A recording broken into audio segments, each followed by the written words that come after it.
नमस्कार जैन मित्रो, काल झालेली पुण्याच्या टेस्ट संदर्भात काही नवीन अपडेट किंवा माहिती भेटली आहे, त्याबद्दल माहिती सांगतो. जे मुलं नवीन आहेत त्या संदर्भात आधी आता 25 तारखेला उद्या पण पोराचे ट्रायल आहे, त्यांच्याबद्दल त्यांना त्याचा उपयोग होईल. ट्रायल कसे होत आहे. जे मुलं नवीन आहेत त्यांच्याबद्दल अगोदर माहिती त्यांचा अनुभव सांगतो. जे मुलं नवीन आहेत त्यांचं म्हणणं असं आहे की त्यांना थोडंसं टाईम जास्त घेतल्याने म्हणजे त्यांना थोडंसं क्रॉस क्वेश्चन विचारले.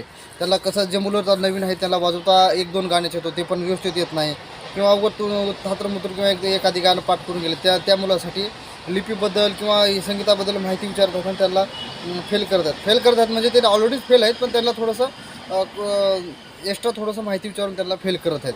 त्याच्यामुळं तिथं वाजवण्याला प्रॉपरच मुलं पात्र होत आहेत. कुणावर पण असं म्हणजे कुणाला अन्याय वगैरे काही होत नाही, म्हणजे जाणूनबुजून केल्यासारखं कुणावरच काही होत नाही. जो मुलगा 3-4 गाणे प्रॉपर वाजवतो, मेजर वाजवतो, स्केल वाजवतो, त्यांना संगीताचं नॉलेज आहे, प्रॉपर संगीताची स्वरज्ञान ओळख आहे, अशा मुलाला व्यवस्थितेनं स्ट्रीट करतात, मार्क देत आहेत. त्यांना व्यवस्थित प्रश्न पण विचारतात, तेवढं जास्त पण प्रश्न विचारत आहेत. हां, पण जास्तीत जास्त भर हा भारतीय संगीतावरती आहे. भारतीय संगीतापैकी भारतीय संगीत म्हणजे काय, संगीत म्हणजे काय, कर्नाटक संगीत काय, भारतीय संगीताचे किती प्रकार पडतात, ते सप्तकाचे किती प्रकार, राग म्हणजे काय, स्वर म्हणजे काय, ताल म्हणजे काय, वादी म्हणजे काय, ह्या पूर्ण गोष्टीचा हे करून काय. परत भारतीय संगीताचा जनक कोण, स्वरलिपी, असं बऱ्याच गोष्टी तुम्ही जनरली माहिती भारतीय संगीताबद्दल माहिती करून घेऊन जा. वेस्टर्नबद्दल तुम्ही वेस्टर्नच्या लिपीबद्दल तुमच्या वाद्याचा कंपास, इतर वाद्याचा कंपास, इतर वाद्य म्हणजे ऑल वाद्याचा कंपास, लिपीचे सिम्बॉल लिहिता येणे, वाचता येणे, रेस्ट लिहिणे, बार वगैरे, हे ग्रँड स्टॉप, स्केल, किती कोणत्या स्केलमध्ये किती शार्प आहेत, किती फ्लॅट आहे, तुम्ही वाजवणारा इन्स्ट्रुमेंट कुठल्या ह्याचा आहे, बी फ्लॅट आहे, ई फ्लॅट आहे, कुठला आहे, शार्प फ्लॅट म्हणजे काय, हे टोटली हे तुम्हाला बेसिक नॉलेज आहेत. हे बेसिक तुम्हाला आलं पाहिजे. ह्याचा विस्तार तुम्हाला वाजवता आला पाहिजे, लिहिता आला पाहिजे, ओळखता आला पाहिजे.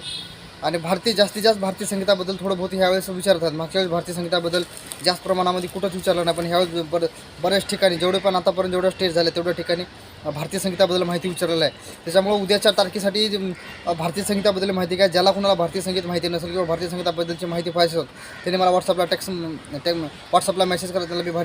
त्यांना मी भारतीय संगीताबद्दलची थोडक्यात माहिती देतो. म्हणजे तुमच्या ट्रायलसाठी त्याचा व्यवस्थित फायदा होईल. तुम्ही आता आजचा एकच दिवस आहे तुमच्याकडे, आजच्या एका दिवसामध्ये तुम्ही दुसरं नवीन काहीच बसू नका. जे येतं त्याचीच जास्तीत जास्त प्रॅक्टिस करा. म्हणजे तुम्हाला जे गाणं येतं, जो बी गाणं येतील, मेजर येतील, त्याची जास्तीत जास्त प्रॅक्टिस करा. त्याचे नोटेशन वगैरे व्यवस्थित, म्हणजे चुकलं नाही पाहिजे कुठलंच काही, असं कुठला पण सोरलिकी झाला नाही पाहिजे, चुकला नाही पाहिजे. तुमचं इन्स्ट्रुमेंट स्वतःचं घेऊन जावा तिथं. स्वतःचं व्यवस्थित इन्स्ट्रुमेंट असलेलं बरं. तुमचं इन्स्ट्रुमेंट तुमचं ट्रायल झाल्याबरोबर कुणाला देऊ नका. व्यवस्थित तुमचं इन्स्ट्रुमेंट सांभाळा, योग्य वेळेमध्ये जा. आणि जाण्याच्या पहिलं तुम्ही काय तर आहार घेऊन जा, जेवायला काय तर घेऊन जा. जर कदाचित तुम्हाला जर वेळ लागला, ट्राम्पेटवाले, युफोनियमवाले किंवा सॅक्सोफोनवाले जे पण वाद्यवाले असेल त्यांना जर तुम्ही जर सकाळी 6-7ला किंवा 10ला जर गेले, तिथं जर वेळ लागला, तुमची ट्रायल जर तुमची 2च्या पुढं गेली, 3-4पर्यंत जर गेली, जाऊ शकते, 3-4 पुढं पण जाऊ शकते, तिथवर जर गेले तर तुम्हाला एक आतमध्ये काही खायला भेटत नाही, तिथून उठून बाहेर जाता पण येत नाही. मग तुमच्या अंगामध्ये कुठलीच ताकद राहत नाही, एनर्जी राहत नाही, फोकायला तुम्हाला ताकद राहत नाही. त्याच्यामुळं काय तर खायला घेऊन जा, जेणेकरून तुम्हाला त्याचा प्रसंग पडला तर तिथल्या तिथं काय तर खाता येईल. काय पण घेऊन जा, फळ घेऊन जा, फ्रूट घेऊन जा, आणि घेऊन जायचं ते टाईम बघून खायचं. म्हणजे तुमच्या अंगामध्ये ट्राम्पेट फुकण्यासाठी, फुकण्यासाठी तुमच्या अंगामध्ये एनर्जी राहील, फुकता व्यवस्थित येईल. तरी पण तुम्हाला कुठल्या संदर्भामध्ये माहिती पाहिजे असेल किंवा काही म्हणजे कुठल्या गोष्टी काय करायला पाहिजे, काहीच ना, फक्त तुम्ही व्यवस्थित वाजवा. जेवढं येतं तेवढंच वाजवा. भारतीय संगीत आणि वेस्टर्न संगीत ह्या दोन्हीची थोडंसं बेसिक नॉलेज ठेवा. जास्त हार्ड किंवा डीपलीमध्ये विचारत नाहीत, नॉर्मलीच विचारत आहेत, बेसिक माहिती विचारत आहेत. प्रॉपर जर तुम्हाला जमलं तर होऊन जातो तुमचं 100% ट्रायल पास होतो. त्याच्यामुळे जास्त हे घ्यायचं नाही, म्हणजे ट्रायल कशी होती की कशी घ्यायचं नाही. नॉर्मली काल भरपूर पोरायला पात्र केलेत. फक्त थोडं वाजवा आला पाहिजे. तुम्हाला चकच नाही येतं तर त्याला पर्याय नाही, त्याला फेल करणं जरूर भागच आहे. वाजवा येणाऱ्या पोराला पात्र करत आहेत, त्याच्यामुळे काहीच प्रॉब्लेम नाही. जेवढ्या गोष्टी चांगल्या आहेत तेवढ्या घ्या. इन्स्ट्रुमेंट, वाद्याची माहिती, इतर वाद्याची माहिती, हे तुम्हाला एक बेसिक गोष्टी पाहिजे. हां, त्याने जे विचारतील, काय विचारतील, ह्या गोष्टीवर तुमचं गांभीर्यानं लक्ष पाहिजे. त्याने विचारलेल्यासाठी तुम्हाला उत्तर देता आलं पाहिजे. त्याने विचारतील एक आणि तुम्ही उत्तर देताल कन्फ्यूज होऊन विचारेल. तुम्हाला नाही समजलं तर परत विचारा, सर काय म्हणले म्हणून, कुठल्या संदर्भात माहिती विचारत आहे ते. पण तुम्हाला जर स्केल विचारले आणि तुम्ही जर मार्क्स सांगत असाल तर मग त्याच्यामध्ये काही मतलब नाही. ट्राम्पेटचे तुम्हाला विचारले क्लारनेटची माहिती, तुम्ही सांगत असाल क्लारनेटची माहिती, तर तिथं पण म्हणजे वाद्य हे होतो. कसं, एक तर तुमचं बरोबर असतो, पण तुमच्या ऐकण्यामध्ये किंवा फरक पडून किंवा असं व्हायला नको.